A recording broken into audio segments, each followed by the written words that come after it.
सफला एकादशी बड़ी अद्भुत है। शास्त्र में इसके बारे में बड़ी अद्भुत कथा बताई गई है और ये शास्त्र की कथाएं जो हैं वो हमारे मति भ्रमों को दूर करती हैं। कई बार क्या होता है कि हम ना चाहते हुए भी कुछ गलत कार्य उस भाव वातावरण के प्रभाव से कर जाते हैं। अब उससे निवृत्ति कैसे हो? अब उससे पाप कर्म से पाप जीवनमयी जीवन हो गया।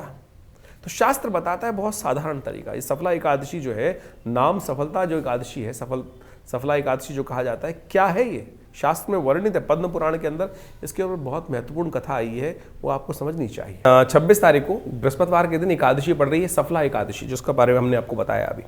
ये सफला एकादशी जो है सफलता देने के लिए अद्भुत है। कई बार हमारे जीवन में, हमारे मनोमस्तिष्क में ऐसे विचार उत्पन्न हो जाते हैं जो हमें कई बार हीन भावना में डाल देते हैं, कष्ट उत्पन्न करने के योग बना देते हैं। शास्त्र में कथा आती है कि इस सफला एकादशी के रूप में, जो पौष मास के कृष्ण पक्ष की एकादशी है, सफला एकादशी के रूप में जानी जाती है।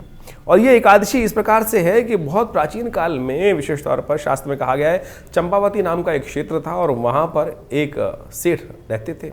उनका जो पुत्र था वो कई गलत कार्यों में लग गया।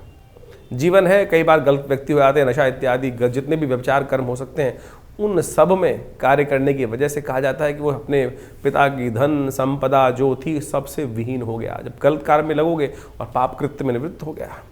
पाप कृत्य में लगने के कारण से कहा जाता है कि कई बार जीवन में इस प्रकार के भाव उत्पन्न हो गए कि सब कुछ भाग्य सौभाग्य जो था वो बिल्कुल धर्मविहीन, श्रीविहीन, सब कुछ उसके जीवन में योग बन गया। कहा जाता है कई वर्ष तक इस प्रकार का योग चलता रहा, कुछ रास्ता नहीं दिख रहा था। तो भाग्यवश परमात्मा प्रसन्न होने का योग समझे कि परमात्मा प्रसन्न कैसे होते हैं।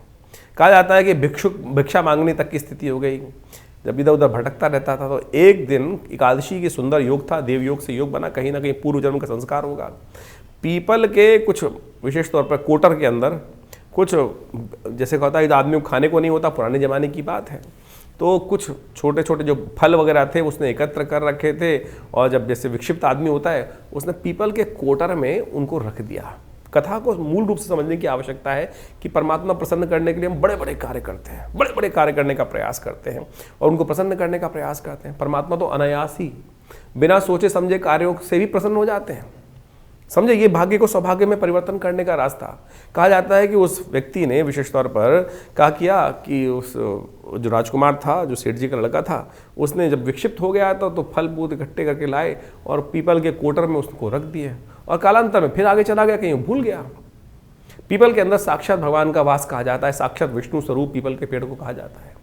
कहा जाता है उस समर्पण कर लेने मात्र से भगवान ने उस एकादशी के सुंदर योग में एक कर्म करने से उसके जितने पाप थे उससे निवृत्त कर उसको पुण्य को प्राप्ति करने का सुंदर योग बना